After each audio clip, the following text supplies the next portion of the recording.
big question right now, one of the biggest questions is what motivated the alleged suspect Jared Lee Loughner. And what's unusual, though not unprecedented, in these kinds of shootings, often the shooter turns the gun on himself. But in this case, he was tackled, he's in custody, but he is not yet talking. Jared Lee Loughner is described as a pot-smoking loner who had rambling beliefs about the world. The suspect had numerous brushes with the law before Saturday's killing spree, incidents ranging from disruptions at 2 school campuses to possession of drug paraphernalia back in 2007. Police tell us that the Glock 9mm pistol used in the shooting spree was legally purchased at the Sportsman's Warehouse in Tucson, Arizona on November 30th. Loughner left an ominous message for his MySpace followers in a post dated Saturday titled "Goodbye Friends," and in it he said, "Dear friends, please don't be mad at me. The literacy rate is below 5%. I haven't talked to one person who's literate." In an apparent reference to Gifford's congressional district, he wrote in a December 15th video message on YouTube, quote, "The majority of people who reside in District 8 are illiterate. Hilarious." In the same message he wrote, if I define terrorist, then a terrorist is a person who employs terror or terrorism, especially as a political weapon. I define terrorist. To learn more about Jared Lee Loughner, I'm joined now by Don Cura, a former classmate of the alleged gunman. First of all, good morning. You heard what I just read out. Some of it is incomprehensible. What do you know? What can you tell us about Jared Lee Loughner? I think he was a very troubled individual who was an emotional cripple.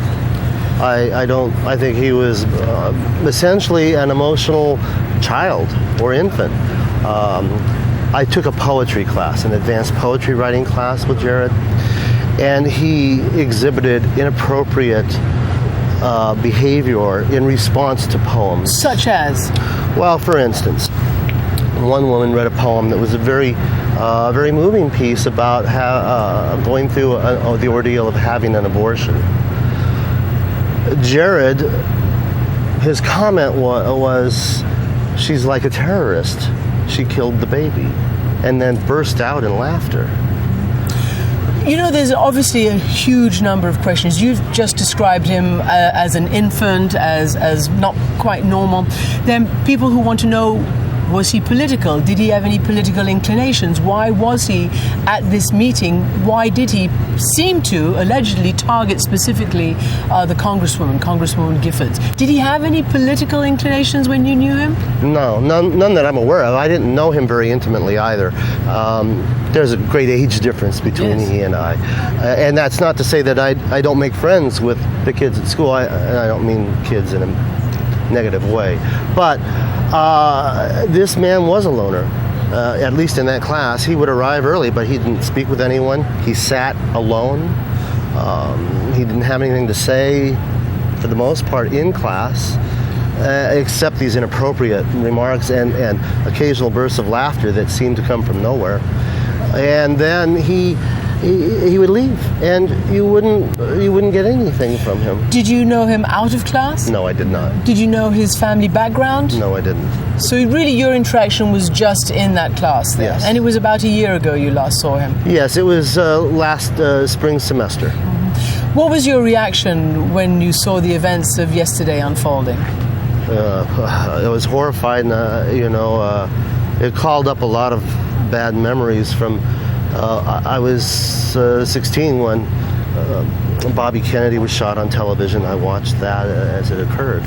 I was 11 when John Kennedy was killed, and I was about 15 when Martin Luther King was killed. It called up all those kinds of memories, and it left me feeling very, very, very sad.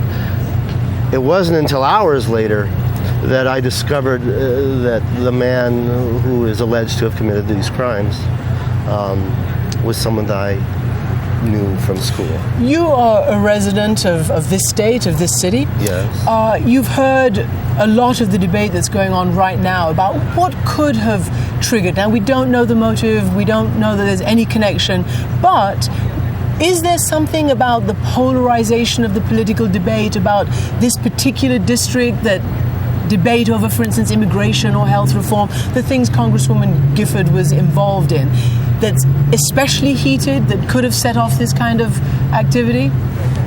I suppose. I mean, obviously, we're a house divided. We don't show one another common human courtesy anymore, especially in our public discourse regarding our politics. I don't think that we listen. I don't think that we take the time to really communicate. We talk at one another. There's so much demagoguery in the media from certain individuals, and I'm not going to set myself up for a slander lawsuit, but these kinds of things obviously have to play in on some level, I would think. They create a climate which is not conducive to compassion, to understanding, and to caring on an individual and a group level among people.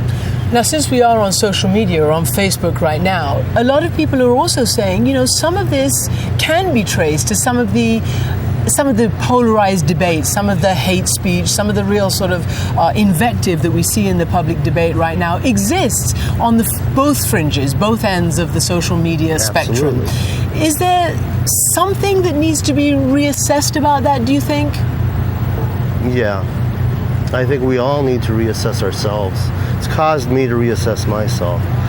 And I think we can do that in a very positive manner. I would hope, this is a tragedy and I feel very badly about all that has happened, but I would hope that we could take a positive from this, that a 9-year-old child would not need to die in vain, and that we would learn to treat each other as human beings, to respect one another. We don't have to agree with one another's opinions. We're not going to. There's 7 billion people or so on the planet.